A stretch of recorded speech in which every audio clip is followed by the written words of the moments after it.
My son Erskine Jr. happens to be friends with Trent Benefield, Joseph Guzman, and now the deceased Sean Bell. And the police officers are aware of that fact, that he knows them. So on the morning of November 30th at 6 a.m., they came to my home under false pretense, supposedly saying that my son Erskine Jr. had an outstanding unpaid $25 summons.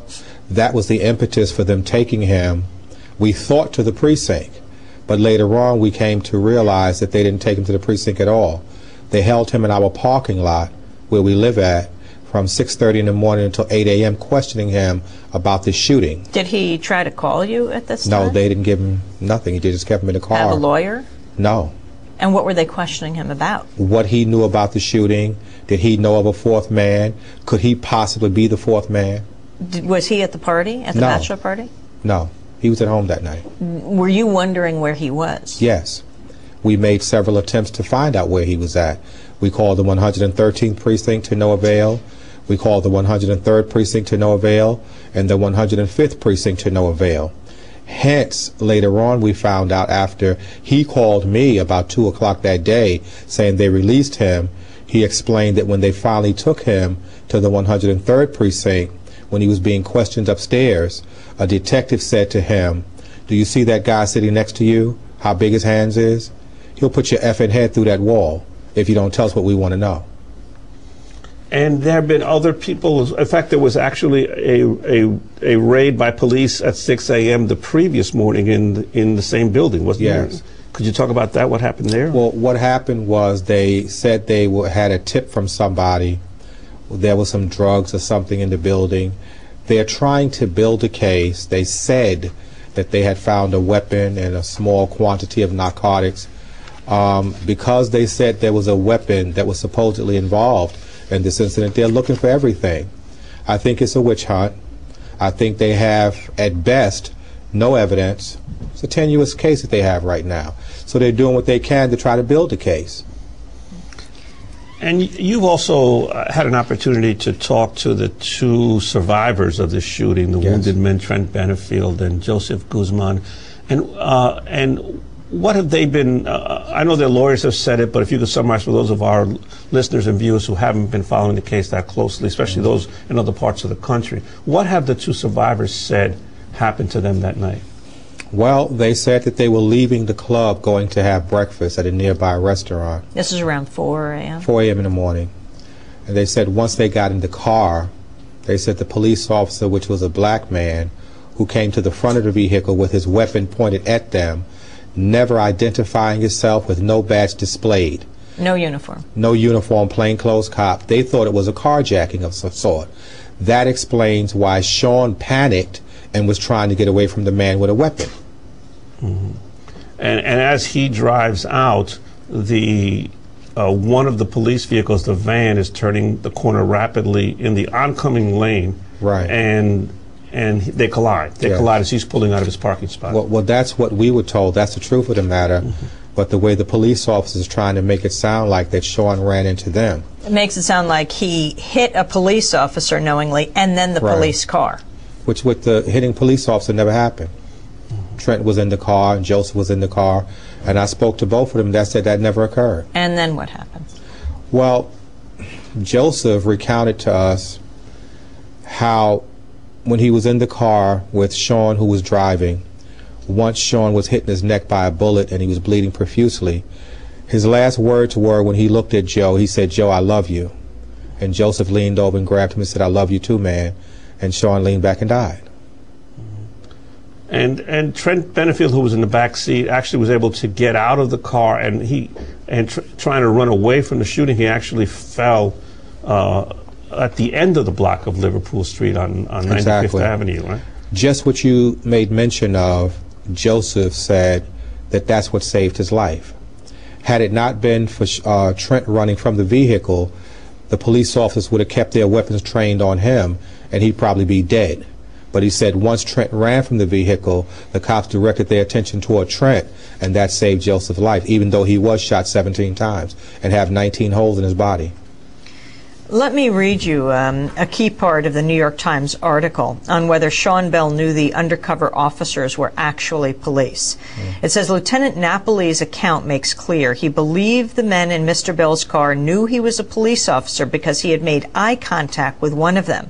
The report says Lieutenant Napoli could not articulate why he believed that.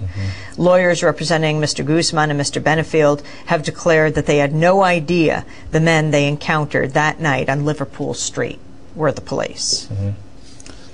From what seems to have occurred regarding this Lieutenant Napoli, he don't have a clue what went on.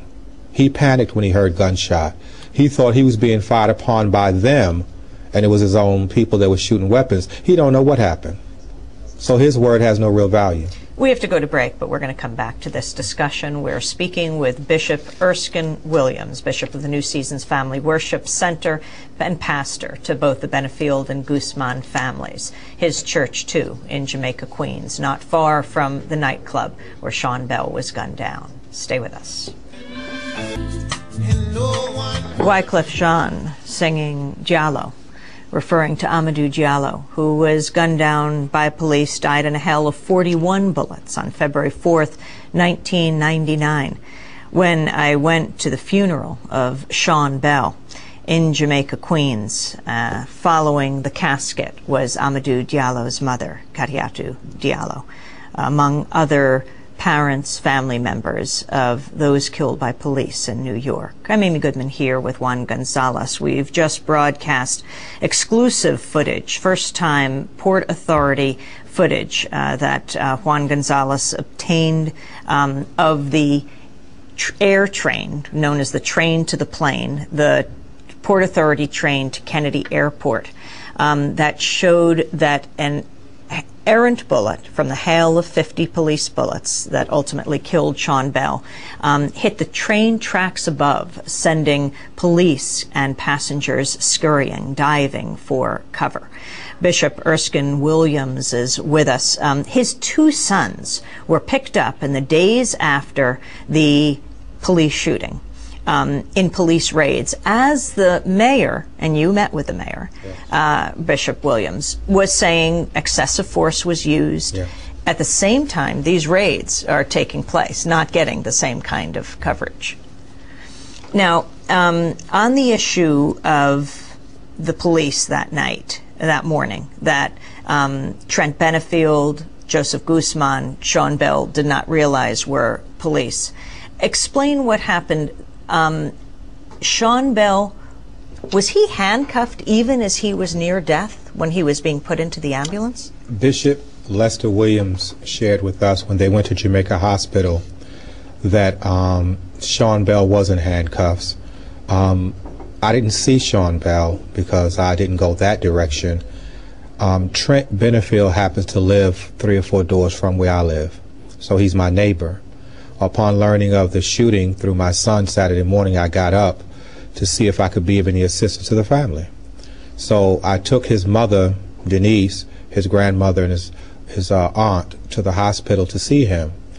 We were there at Mary Mackett Hospital for approximately an hour and a half before they let us upstairs, and I grew weary.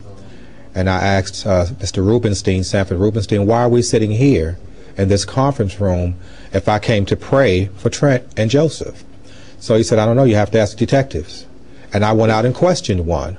Why? I showed him my credentials. Why am I standing downstairs and they're upstairs?